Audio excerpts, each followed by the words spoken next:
मित्रों, लगातार कोई न कोई भ्रमित चीज़ें जब वायरल होती हैं और देखा जाता है, तो उसमें चर्चा की जाती है। आज हम बात करेंगे मांगलिक दोष के विषय में, जिसको लेकर के कई बार ऐसा होता है कि अधूरा ज्ञान जो है वो परेशानी का विषय बनता है।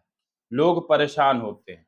हमारे पास आज एक पॉइंट है कि मांगलिक दोष का परिहार, मांगलिक दोष किन-किन स्थितियों में, पहले तो हम ये जानेंगे कि मांगलिक दोष किन-किन स्थानों पर होता है।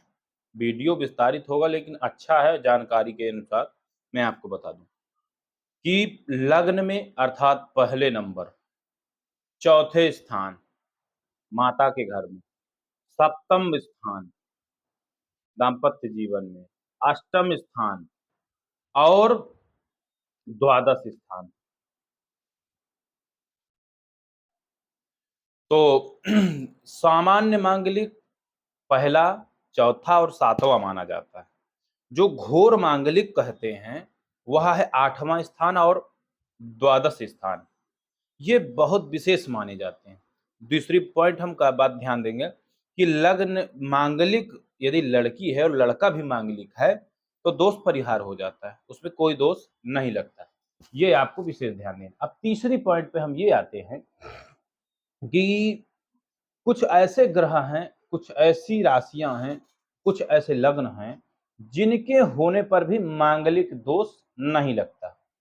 उसी की अब हम चर्चा करेंगे और समझेंगे। इसमें 3 प्रकार से ऑप्शन भी है कि विवाह, कुंभ विवाह करा दिया जाता है, ठीक है? तो इनसे भी जो है दोष निष्पूर्ण हो जाता है, लेकिन जब ये स्थिति में हो। तीसरी बात अभी एक और बताना था कि 29 अंश का मंगल भी, मृत अवस्था का मंगल भी और बाल्यावस्था का मंगल का भी बहुत दोष नहीं लगता है, ऐसा शास्त्रों का मत है। अब हम बात करें कि जब किसी कुंडली में प्रथम, चतुर्थ, सप्तम, अष्टम अथवा द्वादश भाव में मंगल होता है तब मांगलिक दोष लगता है। इस दोष को विवाह के लिए अशुभ माना जाता है। यह दोष जिनकी कुंडली में होता है या हो, मंगली जीवन साथी की ही तलाश करनी चाहिए, ऐसी मान्यता है। 29 की उम्र में विवाह करें, विवाह में नहीं पड़ेगा कोई दुष्प्रभाव, क्योंकि अगर 29 वर्ष के बाद यही चीज अगर विवाह होता है तो उसमें कोई दोष नहीं होता है।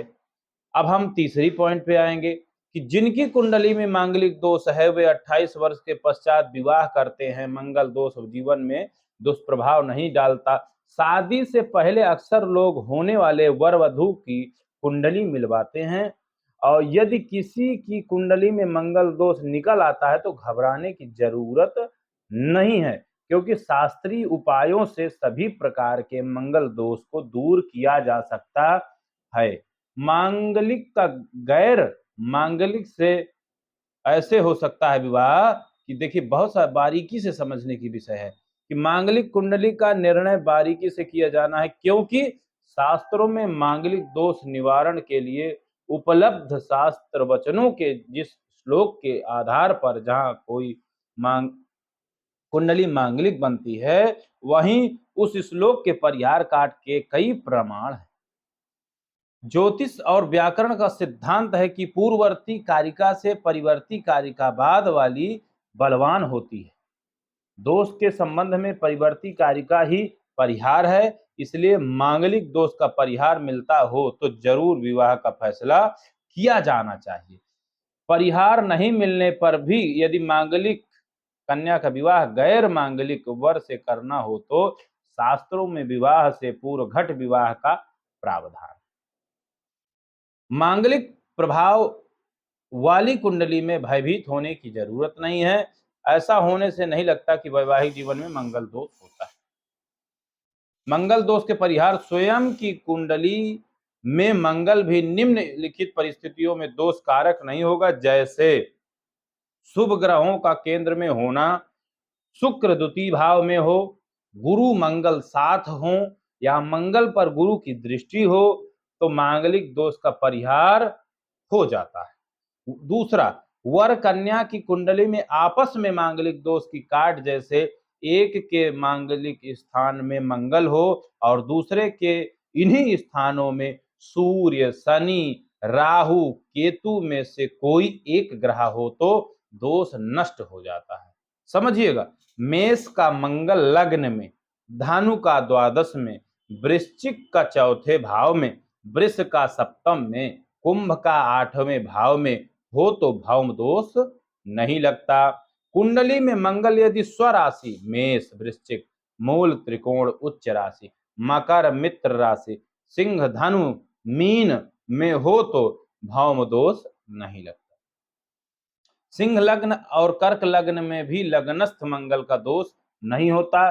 शनि, मंगल या कोई भी पाप ग्रह जैसे राहु, सूर्य, केतु अगर मांगलिक भावों 1, 4, 7, 8, 12 में कन्या जातक के हों और उन्हीं भावों में वर के भी हों तो भौम दोष नष्ट हो जाता है। यानी यदि एक कुंडली में मांगलिक स्थान में मंगल हो और दूसरे की में इन्हीं स्थानों में शनि, सूर्य, मंगल, राहु, केतु में से कोई एक ग्रह हो तो उस दोष को काटता है। कन्या की कुंडली में गुरु यदि केंद्र या त्रिकोण में हो तो मांगलिक दोष नहीं लगता, अपितु उसके सुख सौभाग्य को बढ़ाने वाला होता है। यदि एक कुंडली में मांगलिक हो और दूसरे की कुंडली के 3, 6, 11वें भाव में से किसी भाव में राहु या मंगल या शनि में से कोई ग्रह हो तो मांगलिक दोष नष्ट हो जाता है। कितनी बड़ी बात है।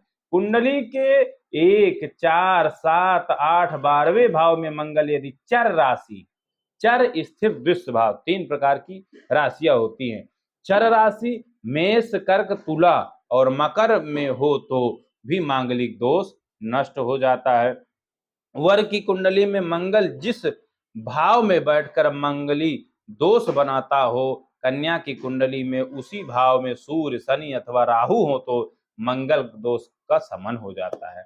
जन्म कुंडली के 1, 4, 7, 8, 12वें भाव में स्थित मंगल यदि स्व, उच्च, मित्र आदि राशि, नवांश का वर्गोत्तम षडबली हो तो मांगलिक दोष नहीं होगा। यदि 1, 4, 7, 8, 12 भाव में स्थित मंगल पर बलवान शुभ ग्रहों की पूर्ण दृष्टि हो तो भी मांगलिक दोष नहीं लगता। मंगल दोष के अब उपाय बता रहा हूं, ध्यान से सुनिएगा। सबसे सरल उपाय है हनुमान जी की नियमित उपासना करना। यह मंगल के हर तरह के दोष को खत्म करने में सहायक है। मंगलवार को शिवलिंग पर कुमकुम चढ़ाएं, उसके साथ ही शिवलिंग पर लाल मसूर की दाल, लाल गुलाब अर्पित करें। तीसरी बात, लाल वस्त्र में मसूर दाल, रक्त चंदन, रक्त पुष्प, मिष्ठान एवं द्रव्य लपेट कर नदी में प्रवाहित करने से मंगल अमंगल दूर होता है। इस प्रकार से आचार्य ज्योतिषाचार्य एक श्रीपति त्रिपाठी जी भी है जिनके द्वारा ये चीज बहुत अच्छा उल्लेख भी किया गया था।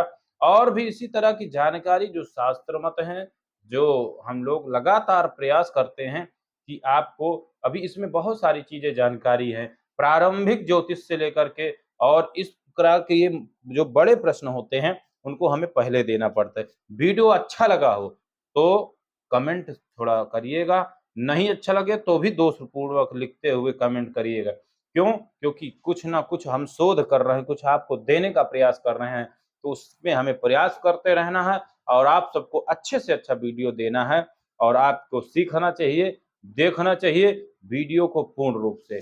जय श्री राम, जय चित्रकूट धाम। धन्यवाद। पुनः नए वीडियो में हम मिलते हैं आपको।